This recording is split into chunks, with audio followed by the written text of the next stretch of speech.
Je n'aurais jamais cru ressentir à nouveau cette faim, pas à mon âge, pas après des années d'une routine qui ressemblait plus à une trêve qu'à un mariage.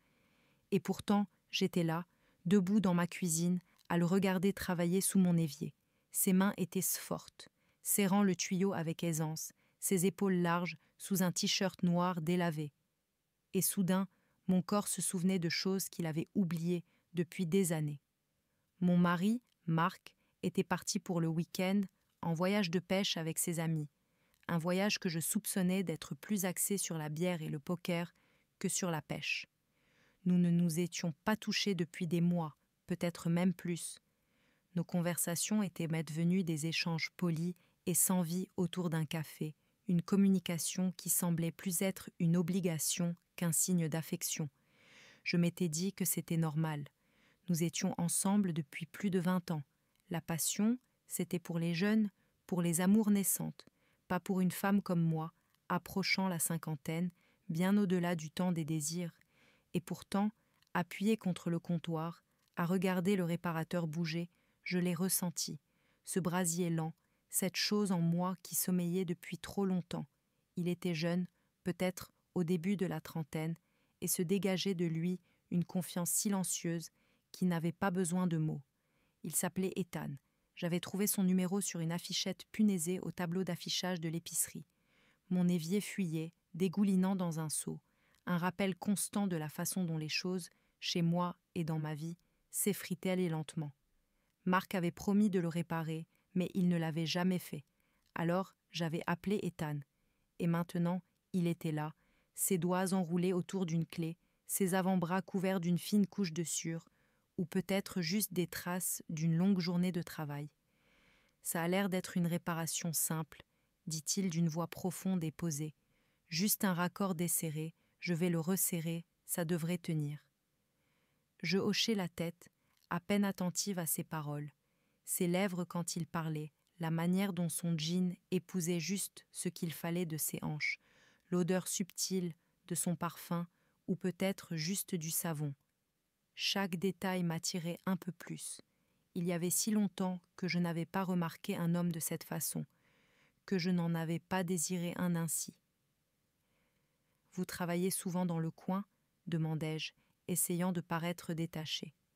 Il leva les yeux vers moi, un sourire en coin. Ses yeux verts étaient perçants, amusés. Oui, surtout dans les petites villes comme celle-ci. J'interviens là où on m'appelle. Je répare pas mal de fuites pour pas mal de monde. Je déglutis, soudainement consciente de la chaleur dans la cuisine. Ça doit vous occuper pas mal. Il hocha la tête, s'essuyant les mains sur un chiffon avant de se redresser. Il était plus grand que je ne l'avais imaginé, large d'épaules d'une façon qui me fit me sentir plus petite, presque fragile. Je n'avais pas ressenti cela depuis des années. « Voilà, c'est réglé, dit-il. Ça ne devrait plus vous poser de problème. » Mais il ne bougeait pas. Il me regardait, son regard s'attardant un peu trop, son expression changeant légèrement, de la curiosité, de l'intérêt, quelque chose de plus. Je le sentis d'abord dans mon ventre, une lente montée d'anticipation, une chaleur imprudente. J'aurais dû détourner les yeux, le remercier et le laisser partir. Mais je ne l'ai pas fait. Au lieu de cela, j'ai tendu la main vers mon sac sur le comptoir, en sortant quelques billets. « Combien je vous dois ?» Ses doigts frôlèrent les miens en prenant l'argent. Un simple contact, et pourtant un frisson me traversa, une charge électrique, dangereuse. Son pouce resta un instant de trop sur ma peau, ses yeux toujours ancrés dans les miens. Il savait exactement ce qui se passait, ce que je pensais, et il ne s'éloignait pas. « Vous êtes seul ce soir ?» demanda-t-il. Mon cœur battait à tout rompre. Mon mari était hors de la ville. Les lèvres d'Ethan s'étirèrent légèrement en coin. Un homme chanceux. Je laissai échapper un souffle que je ne savais même pas retenir. Chaque fibre de mon être me criait d'arrêter ça avant que ça ne commence, mais une autre partie, celle qui avait été ignorée trop longtemps, me poussait en avant. « Vous voulez quelque chose à boire ?» demandai-je, feignant l'hospitalité. « De l'eau ? Une bière ?»« Une bière sans art, ça me va, » dit-il en posant ses outils, à l'aise, comme s'il était chez lui, comme s'il savait exactement où tout cela menait. Je sortis une bouteille du réfrigérateur, en retirai le bouchon et la lui tendis. Il but une gorgée lente, sa gorge bougeant au rythme de sa déglutition, et mes genoux faiblirent. « Vous êtes sûr que votre mari ne s'en souciera pas ?» demanda-t-il son ton taquin, mais il y avait autre chose en dessous, quelque chose de plus sombre, de plus lucide. Je secouai la tête. Il se fiche de ce que je fais. Ethan posa sa bière et fit un pas en avant. Soudain, l'espace entre nous disparut. Je sentais sa chaleur, son odeur, une combinaison de sueur propre, de cuir et de quelque chose de profondément masculin. Mon souffle se bloqua quand son doigt effleura mon poignet, un simple contact qui mit le feu à mon sang. « Il devrait, murmura-t-il, une femme comme vous, il devrait s'en soucier. » Ces mots déclenchèrent un frisson en moi, une sensation nouvelle, un peu dangereuse. J'aurais dû le repousser, reculer, mais je ne l'ai pas fait. Au lieu de cela, j'ai penché mon corps vers lui avant que mon esprit ne puisse m'arrêter. Et puis, ses lèvres étaient sur les miennes, fermes et avides, sa main se posant sur ma taille pour m'attirer contre lui. C'était imprudent, c'était mal. Mais c'était aussi la première fois depuis des années que je me sentais vivante, et je n'étais pas prête à laisser ça s'échapper.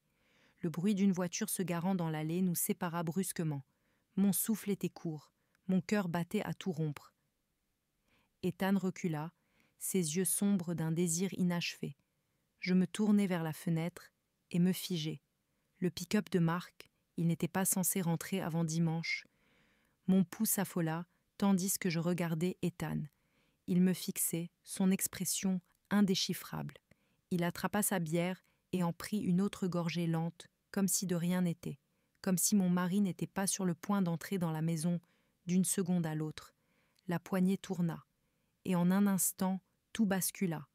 Marc entra, secouant la pluie de sa veste, inconscient de la tension qui saturait l'air.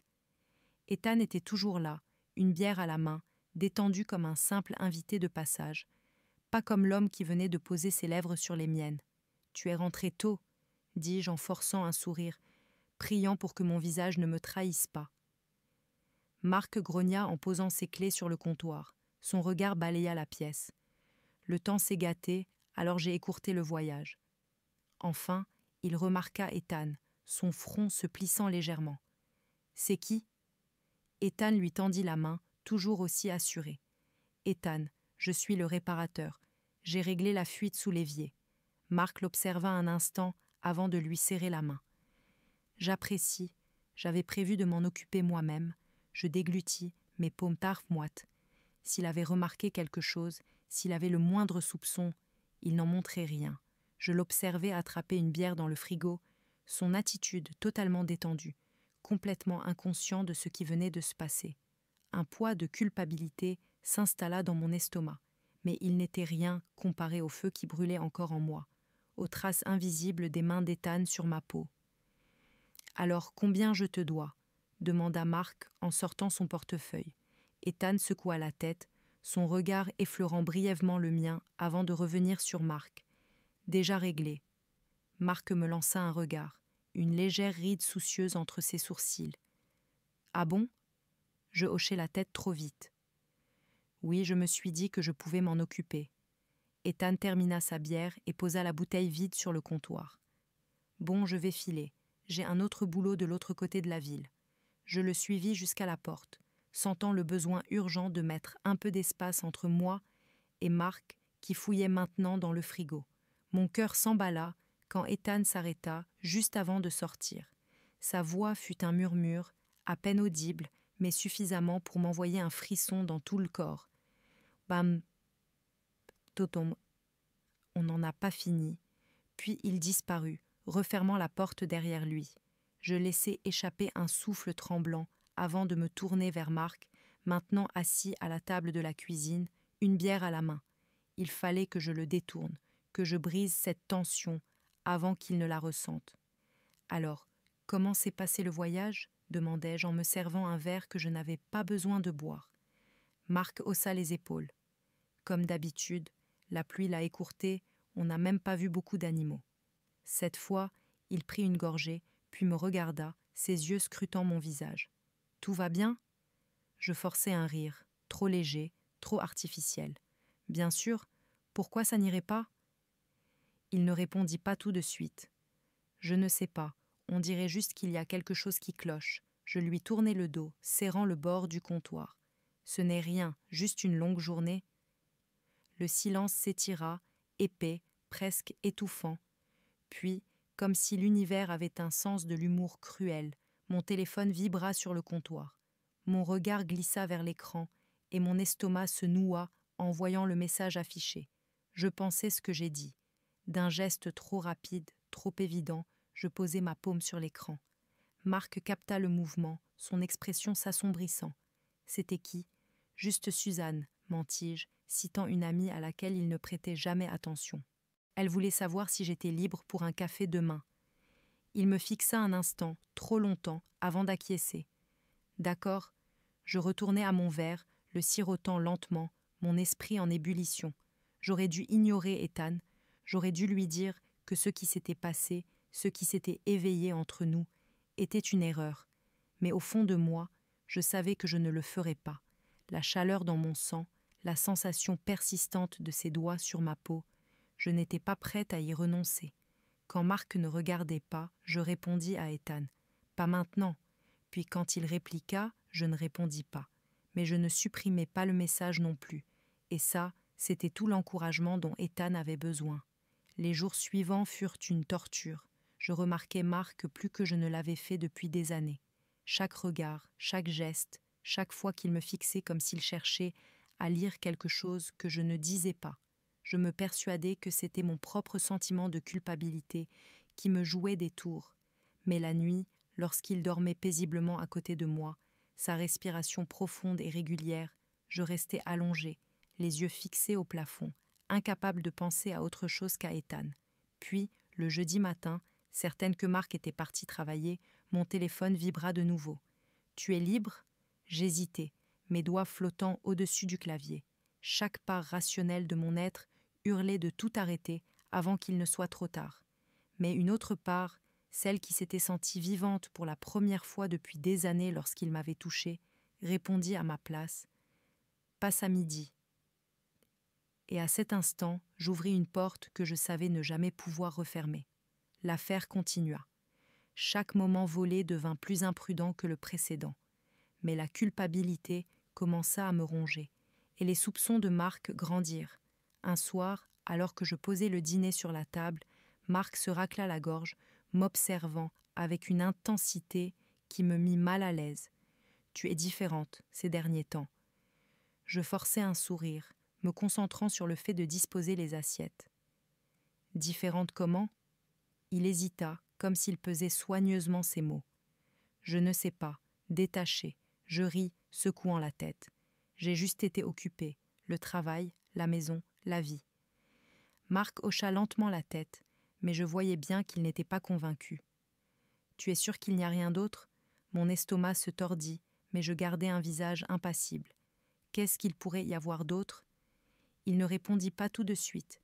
Il attrapa sa bière et en prit une longue gorgée avant de finalement déclarer « Je ne sais pas, mais je compte bien le découvrir. » Une vague de panique glaciale me traversa, mais je restai impassible, gardant ma voix légère. « Tu es ridicule. »« Peut-être, » répondit-il en s'appuyant contre sa chaise, son regard perçant toujours fixé sur moi. Il marqua une pause puis ajouta d'un ton troublant « Ou peut-être que je commence juste à faire attention. » Je me détournai, mon cœur battant à tout rompre. Il fallait que je sois plus prudente. Il fallait que j'arrête avant qu'il ne soit trop tard. Mais il était déjà trop tard. Un jour, Marc me suivit. Il me surprit avec Ethan dans un endroit isolé en dehors de la ville. La confrontation fut brutale. Les conséquences encore pires. Marc fit ses valises et partit. Et je restai seule, à fixer l'espace vide qu'il laissait derrière lui. Ethan tenta de me réconforter, mais la culpabilité était insurmontable. Je mis fin à notre histoire. Mais le mal était fait. Mon mariage était en ruine, et il ne me restait plus qu'à ramasser les morceaux d'une vie que j'avais moi-même brisée.